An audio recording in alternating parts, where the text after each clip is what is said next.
Problem 9. I think I'll start out here by clearing the fractions, multiplying both sides by 20.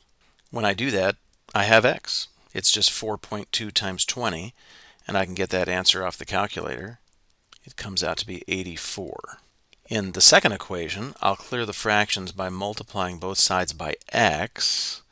That gives me 3.4 equals 6.8x, and then I'll have to divide both sides by 6.8 in order to get x by itself.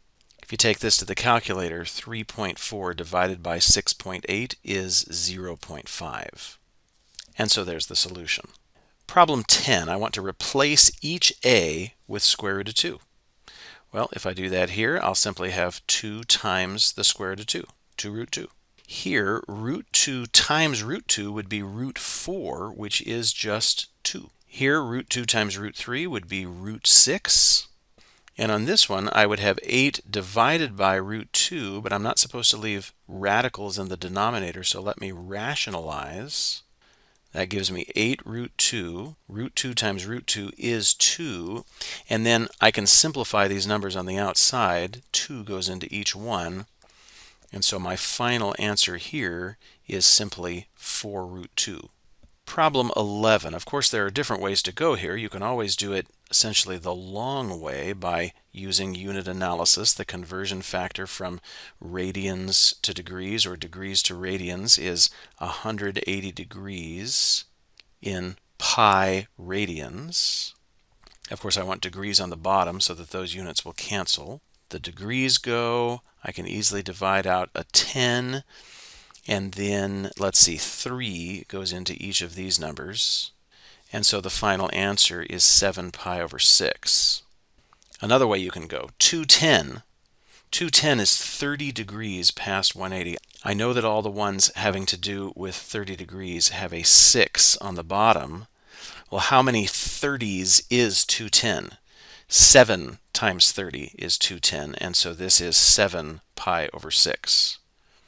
Of course, the fastest way is simply to memorize these values. 210 degrees, 7 pi over 6. 60 degrees, that's a very easy one. That is in the first quadrant. It is 1/3 of the way to 180, and so 60 degrees is pi over 3. How about negative 135? Well, the answer is going to be negative. 135 is 45 degrees short of 180. Well, all the ones having to do with 45 degrees have a 4 in the denominator. How many 45s does it take to get to 135? 45, 90, 135. It takes 3 of them. And so the answer here is negative 3 pi over 4. Again, you could always do it the longer way if you so desired. You'd end up dividing out a 45 from each of these numbers, 3 here and 4 here, for negative 3 pi over 4. Negative 240, again, the answer is going to be negative. 240 is 60 degrees past 180. I know all the 60 degree ones have a 3 in the bottom. How many 60s does it take to get to 240? It'd be 4 of them. So I know that this is 4 pi over 3. Problem 12. I have a circle. I know the circumference is 25. I'm interested in finding the radius. Well, the formula for the circumference of a circle is 2 times pi times the radius. If I fill in the 25 that I know, I can solve this for r by simply dividing both sides by 2 pi. And I have it. R would be 25 over 2 pi. I can get an approximation off the calculator. Let's see, 25 divided by, I'm going to use a parentheses there to be safe, and I get about 3.98. The units would be feet. In part B, I have the area, and I want to find the radius. Well, the formula for the area of a circle is pi times the radius squared. I know that the area is 60. How can I solve for the radius? Well, it looks like I'll have to divide both sides by pi. Now I have r squared equals 60 over pi.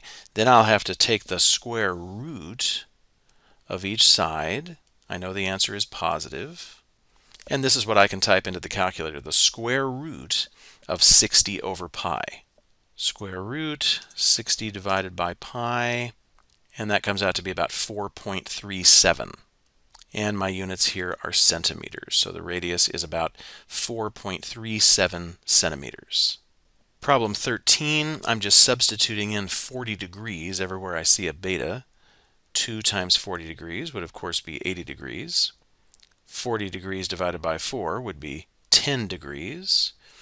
And here, let's see, we generally divide first, so I could do 40 divided by 2 is 20, and 20 times negative 3 would be negative 60 degrees.